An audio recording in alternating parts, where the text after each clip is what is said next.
This is my downdraft table. This sees a lot of use.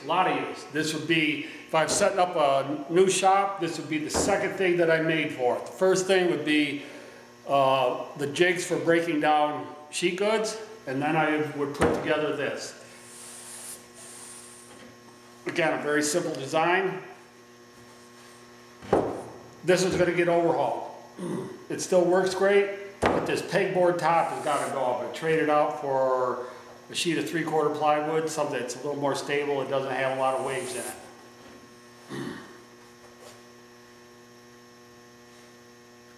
The filters are real simple. They're just 20 by 20 furnace filters. This is about 2 days of sanding. You can see the buildup on that.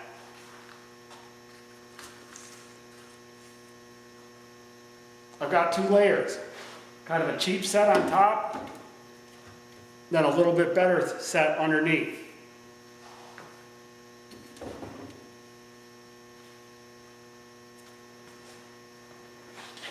Down inside, I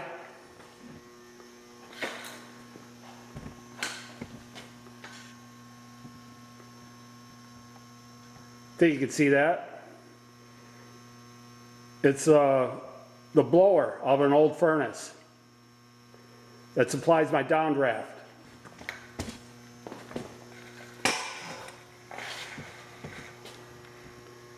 And it exhausts out through that end.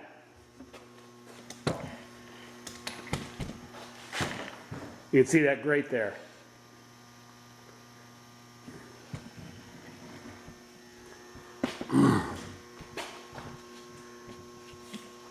If you're lucky, you can pick these blower motors up if you go to like a heating and cooling contractor where maybe they pulled some old furnaces out of houses and whatnot. They might have a couple of these in their backyard or something. So that's where I got these. I picked up like 3 or 4 of them from a buddy of mine that worked at a heating and cooling contractor shop.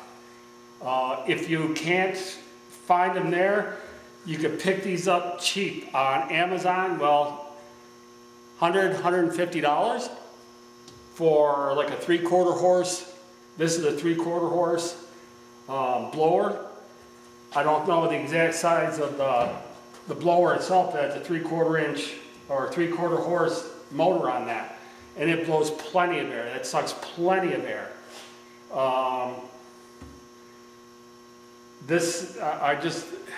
I'd be lost without this thing.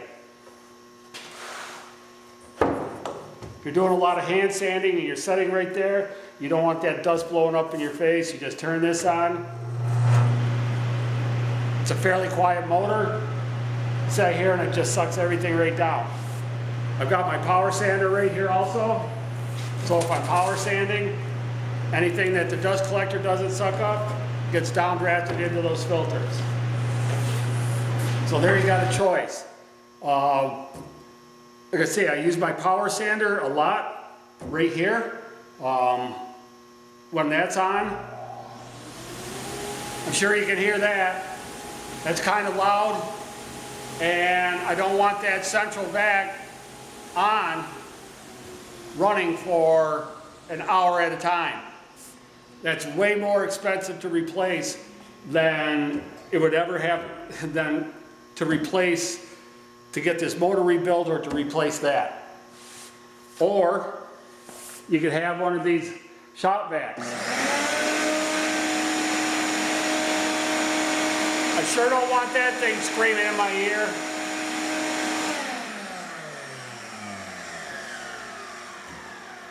I don't want that thing on. That's way too loud. So this is it for me right here. And I'm going to rebuild it, put a new top on it, show you how I put it together. It's really pretty simple. I start with a box. Oh, it also doubles as an outfeed table for my table saw. So if you do build one, it's going to be to your own dimensions, whatever the height of your equipment is that you're using for an outfeed table or just a standalone. But this is like 4 foot by 30 inches, I think. It's a lot bigger than any store-bought one. I've seen them, they're small and they hitch up to a shop vac or some other device that's loud. And they're costing 150 bucks or more for something just a real small thing. I got a nice big area here. That blower motor would actually take care of a lot bigger area. That sucks a lot of air. So, like I say, this is just a box that I made big enough so I could fit my filters in there. I kind of had a predetermined size for a filter that I wanted to be able to fit in here. There's a lip on the inside to hold the filters. The blower sits down in there. This is sealed. And the hinges that hold this on are just regular butt hinges. So, like I say, it's pretty simple. I'm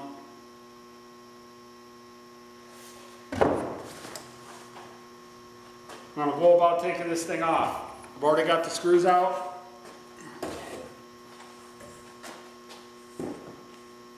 That's off. I'm going to take these cross members out, cut them down so I can get a piece of 3/4 inch plywood on top here, and it's going to be a pretty quick operation.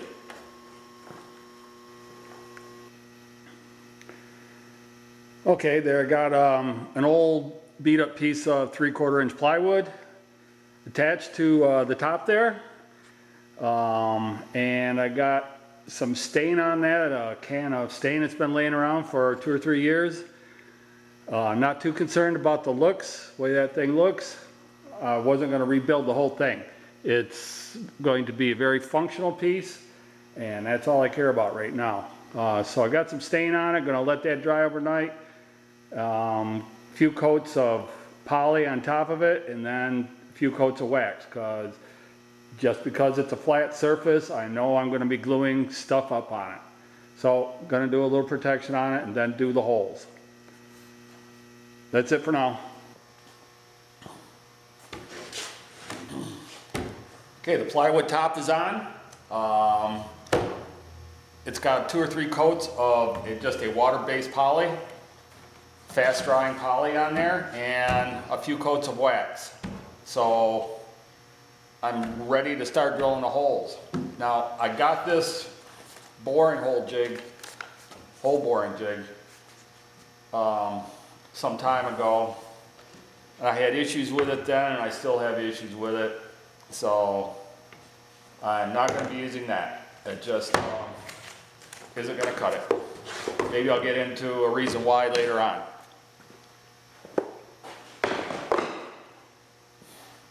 I was going to use that to put the holes in the MFT table that I made, that 4x8 sheet, or that 4x8 table over there. But there was no way it was going to be accurate enough. So I got this set up, and it's pretty decent. It's quite accurate, but I don't use it that much for actually squaring any stock. I use my own shop-made stuff. But I do want to get some holes in here, and I want them to be as accurate as possible. So I'm going to set this up and use this to put out a pattern of holes in here, following the instructions. Very important. So I'm going to get started on that.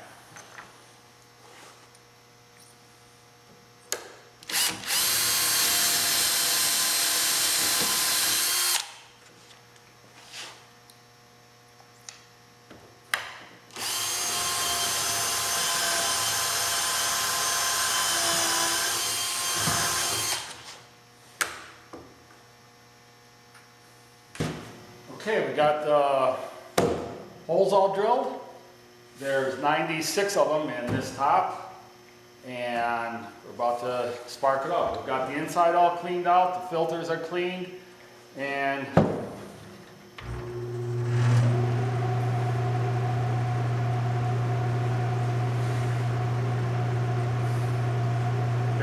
decent airflow. I don't know if you can hear it, it's whistling down through these holes. And I can feel the suction holding the top down. So I think what I'm going to end up doing is drilling a bunch of, I don't know, maybe like 3/8 inch holes, a couple hundred of them in between these 20 millimeter holes, and see if that will improve the airflow. Checking for square.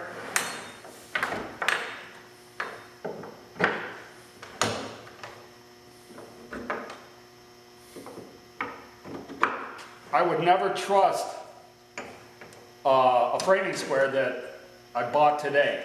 I've never seen one that was worth a hoot.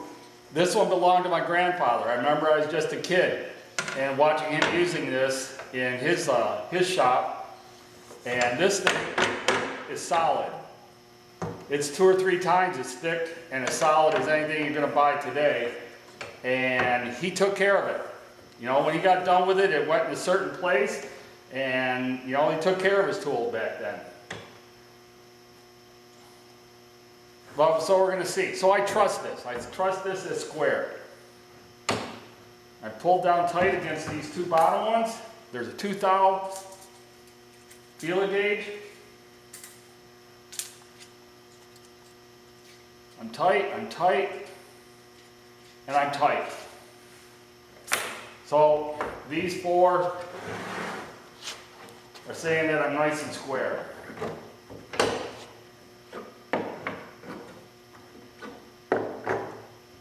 Try another place.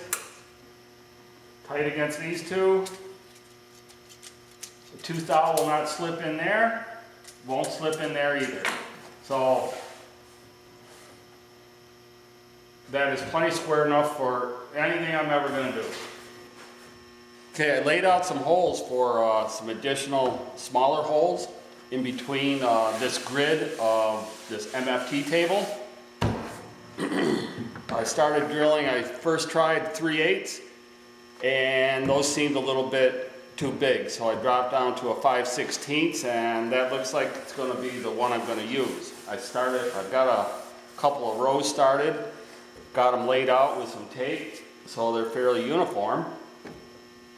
I tried a few different bits. The Forstner bit makes the cleanest hole, followed by a brad point, and then just a spade bit. Spade bit is the fastest. So what I'm doing is I'm just starting a hole and going about 1/8 of an inch deep with a Forstner bit, and then coming back through with a spade bit and going down through the rest of the way with a spade bit. Well, there you have it.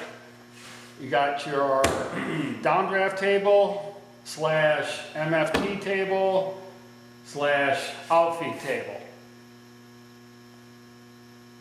It's going to see a lot of use. I've got 96 20 millimeter MFT holes, and there's 588 5/16 diameter holes that I drilled in addition. So I think I figured it out, there's about 83 square inches of opening, whereas before when there was the 1/4 inch, that pegboard that was on here, there was only like 62 square inches of opening. So there's more flow through this, and it works great.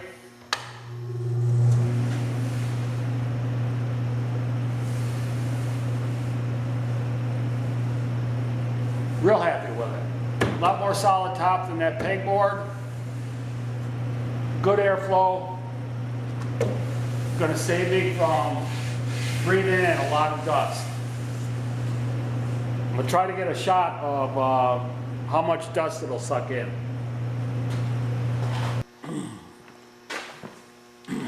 Okay, let's give this a shot. First, some dust without downdraft on.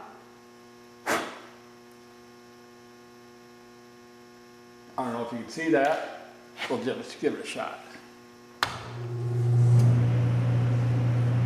And now with it on.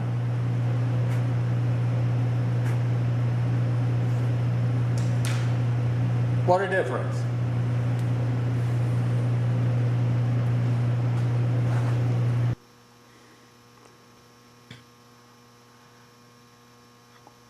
Total time to put that tabletop, that MFT tabletop, downdraft tabletop together, it took a while. The MFT holes took a couple of hours to lay those out and drill them. And then the almost 600 other 5/16 holes, that took a few hours. So it took a while, but it was well worth it. Gonna get a lot of use.